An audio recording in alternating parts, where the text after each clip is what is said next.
When it comes to animating Jack, obviously we've got a huge backstory to this game. We had to think, who is this guy? Where is he? Why would he do this? How would he do that?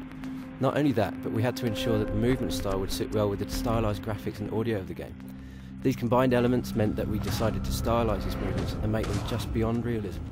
We made them hyper-real. We used a wide range of tools for animating all the characters, from motion capture to hand-keyed from scratch. Either way, all the animations went through the same process of having to be pushed further to fit the hyper-real style that we wanted. Motion capture is a fantastic reference point, but no matter who you put in the suit, with all the best will in the world, you're going to have to push things further for a game like ours. You're going to have to push the poses, you're going to have to make the performance stronger. We've spent a lot of time on that, identifying those key poses and making them more dynamic. Take Shadow for example. He was a huge challenge to animate, and I think that has drawn extra strengths out of our team. There was talk originally of motion capturing him, which we could have done, but the early hand key test was so good that we decided not to.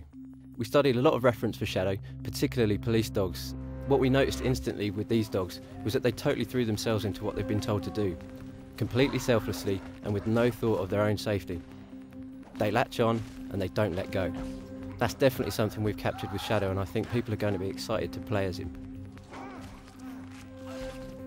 I've actually got quite a deep martial arts background myself. I can say hand on heart that I think this is the first game that delivers the kind of visceral impact of actually being in a combat or hard sparring situation. It's fast-paced, easy to learn but difficult to master. I've tried to use my own martial arts experience on the game, and with the help of the game designers I think that comes across. It's really satisfying to pull those punches and big elbow strikes as Jack.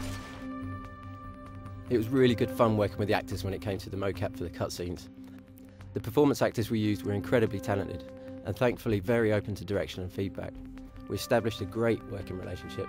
A lot of nice little character nuances and gestures came through the discussing the scene with the actors during the shoot. You need help. A doctor. Tonight, you're my doctor. And I kinda think I might be in need of a sponge bath. Ow!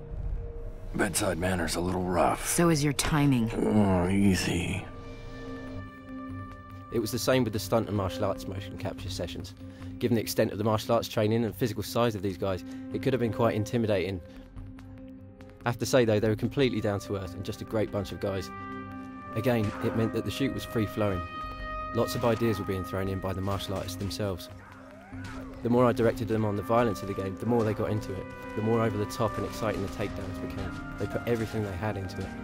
It was the same when I ended up performing some of the fight moves myself in the motion capture suit, although I think I went a little too far because I ended up with 3 broken ribs. We did literally put blood and sweat into this game, and hopefully that will show when players experience it for themselves.